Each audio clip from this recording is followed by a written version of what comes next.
Midnight on the Ice, the polar bear that attacked a Svalbard camp. Chapter 1. The Land of Eternal Light. Svalbard, a remote archipelago in the high Arctic, is a land where extremes rule. In summer the sun never sets, painting glaciers and mountains in endless daylight. In winter, darkness reigns for months, broken only by the northern lights shimmering across frozen skies. It is a place of beauty, but also of silence, ice, and danger. Few places on Earth are as unforgiving. Despite its harshness, Svalbard has long attracted explorers, researchers, and adventurers. To set foot here is to stand at the edge of the habitable world. Yet this land is not empty. It is ruled by the most formidable predator of the north, the polar bear. In Svalbard, there are more bears than people. And in August of 2011, on what seemed like an ordinary expedition, that truth revealed itself in blood. Chapter 2. The Apex of the Arctic. The polar bear is the apex predator of the Arctic. A male can weigh more than 600 kilograms, towering over humans at over 3 meters when standing. Beneath its creamy fur is a body sculpted for endurance, layers of fat for insulation, muscles built for power.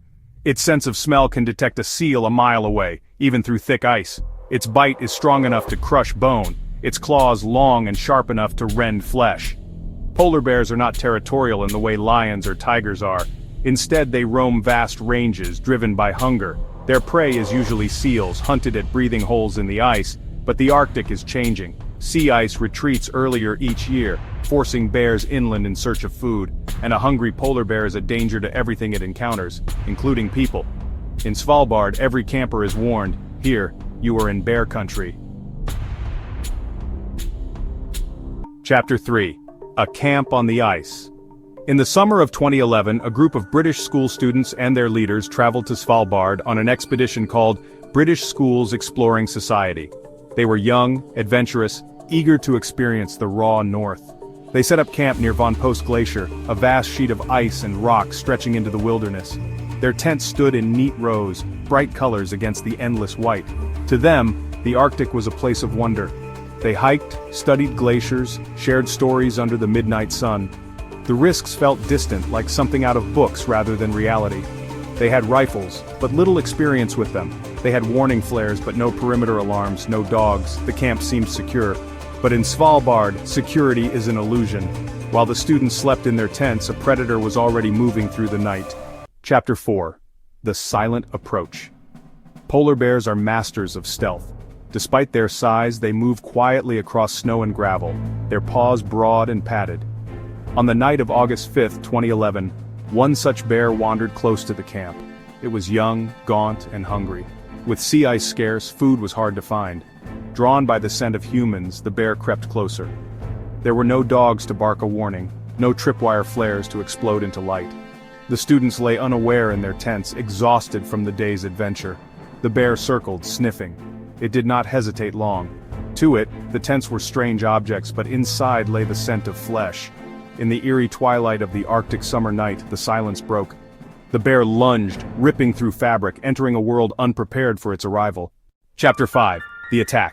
Chaos erupted. Inside the tents, students awoke to screams. A polar bear, massive and unstoppable, tore through the camp. One of the boys, 17-year-old Horatio Chappell, was dragged from his tent. The bear's jaws clamped down, ending his life before help could reach him. Others tried to flee, stumbling through torn canvas, tripping over guy ropes. The bear struck again, slashing, mauling. 4 more people were grievously injured, faces torn, bones shattered. The attack was as swift as it was merciless. A creature evolved to hunt seals was now tearing through human prey. Students shouted, some tried to fight back with bare hands, throwing rocks, screaming into the void. But against 600 kilograms of hunger, human strength was nothing. In moments, the camp was transformed from a place of adventure into a scene of horror. Blood stained the snow. The predator was inside. Chapter 6. Fight for Survival. Amid the terror, survival instincts took over. One of the group leaders managed to retrieve a rifle. In the panic, attempts to fire misfired, cold hands shaking, inexperience costing precious seconds. The bear turned again, striking down another victim. Finally, after a desperate struggle, a shot rang out. Then another. The bear staggered, roared, and collapsed onto the snow. Its massive body lay still, but the damage was done. 1 life had been taken. 4 more hung in the balance. The survivors gathered in shock, tending to wounds with whatever supplies they had. Radios crackled, emergency signals were sent. In the Arctic, help does not come quickly.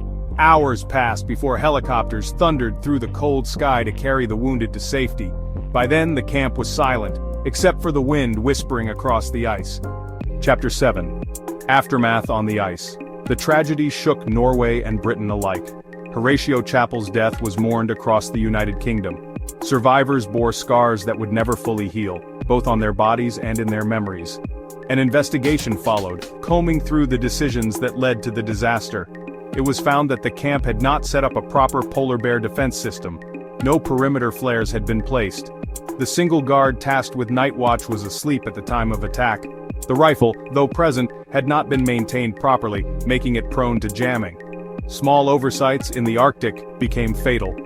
Svalbard's governor reminded visitors, "This is not a zoo. Polar bears are wild, powerful, and unpredictable. In their land, a single mistake can mean death." Chapter 8. Lessons from the Arctic. The Svalbard attack became a sobering lesson for explorers worldwide. Safety protocols were rewritten. Camps were required to establish perimeter alarms, bring trained dogs, and maintain working rifles. Awareness grew that the Arctic, for all its beauty, is not a backdrop but a battlefield of survival. The polar bear was not a monster. It was a hungry animal, forced inland by a warming climate and shrinking ice. To it, the camp was simply food. To humans, it was a tragedy, but one rooted in nature's harsh logic. Today, adventurers still travel to Svalbard, still camp beneath glaciers and mountains, but they do so with a deeper respect for the risks. Because here, coexistence with predators is not optional, it is survival. Closing. The predator in the night. The Arctic is often imagined as empty, silent, barren, but it is not empty. It is alive, and at its heart walks a predator built for extremes. On that August night in 2011, a single bear reminded the world of a truth long known to the Arctic's native people. Here, humans are not rulers, we are guests. The polar bear does not kill out of malice, but out of hunger. And when we enter its world, we accept its rules. In the land of ice and silence, the line between adventure and tragedy is thin as a tent wall. Cross it, and the predator will step through.